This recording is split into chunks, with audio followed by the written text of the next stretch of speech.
Vengoor saint Joseph പള്ളിയിൽ വൻ കവർച്ച. പള്ളിയുടെ വലതുവശത്തെ വാതിൽ കുത്തിത്തുറന്നാണ് മോഷ്ടാവ് അകത്ത് കടന്നത്.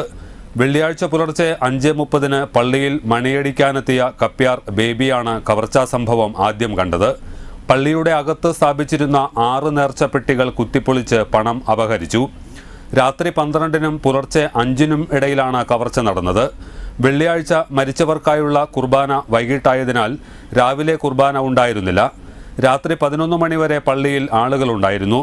രാത്രി 12-നു ശേഷം പള്ളിയുടെ അടുത്ത് സ്ഥിതി ചെയ്യുന്ന കോൺവെന്റിലെ സിസ്റ്റർ പള്ളിയിൽ എന്തോ മറിഞ്ഞു വീണതുപോലെയുള്ള ശബ്ദം കേട്ടതായി പറഞ്ഞു. നേർച്ചപ്പെട്ടികൾ 2 ആഴ്ച കൂടുമ്പോഴാണ് തുറക്കാറുള്ളത്. വരുന്ന ഞായറാഴ്ച തുറക്കാനിരിക്കെയാണ് കവർച്ച. പാവപ്പെട്ടവരെ സഹായിക്കാനുള്ള സംഭാവനകൾ സ്വീകരിക്കുന്ന കാരുണ്യനിധി പെട്ടിയും കവർന്നു.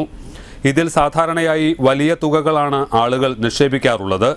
അതിനാൽ വലിയ നഷ്ടമുണ്ടായിട്ടുള്ളതായി ട്രസ്റ്റിമാരായ MM പോൾ മുളവരിക്കലും MP പോളച്ചൻ മേനാച്ചേരിയും പറഞ്ഞു.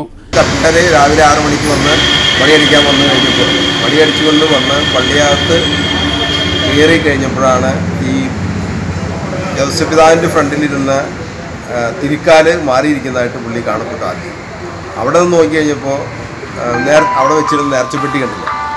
അവിടെ നിന്ന് പുള്ളി നേരെ നോക്കി ചെന്ന് കഴിഞ്ഞപ്പോഴാണ് വാതിലിൻ്റെ ഒരു പാളിയുടെ അടിഭാഗം പൊളിച്ചതായിട്ട് കാണപ്പെടുന്നത്. അടിഭാഗം പൊളിച്ചാണ് ഉള്ളിൽ കയറി. അവിടെ നിന്ന് പിന്നെ നമ്മുടെ അവിടെ ഉണ്ടായിരുന്ന നേർച്ചപ്പെട്ടികളും അതേപോലെ തന്നെ മറ്റ് ബോക്സുകളെല്ലാം കുത്തിപ്പൊളിച്ച് അതിനോട് ശക്തമായിട്ടുള്ള ഒരു ആയുധം വെച്ചിട്ടാണ് ഇത് വാതിലടിച്ച് പൊളിച്ചിരിക്കുന്നത്. അത് ഇയാൾ കൊണ്ടുവന്ന ഒരു ആയുധമായിട്ടാണ് കാണുന്നത്. കാരണം എല്ലാ പെട്ടികളും പൊളിച്ചിരിക്കുന്ന അതേ ആയുധം ഉപയോഗിച്ചിട്ട് തന്നെയാണ്. അത് വളരെ ഫോഴ്സിൽ ഈ പലയിലടിച്ച് പല പൊട്ടിച്ച് തെറിച്ച് പുറത്തേക്ക് പോയതിന് ശേഷമാണ് ഇയാൾ ഇതിനകത്ത് കയറിയത്.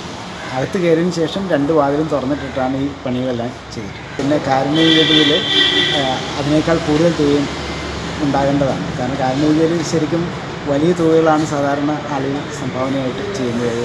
നമ്മളിവിടെ ഇടവകയിലുള്ള ആളുകൾക്ക് ഒരു സഹായം എന്നുള്ളൊരു സംവിധാനത്തിൽ വേണ്ടി ഉള്ളതാണ്.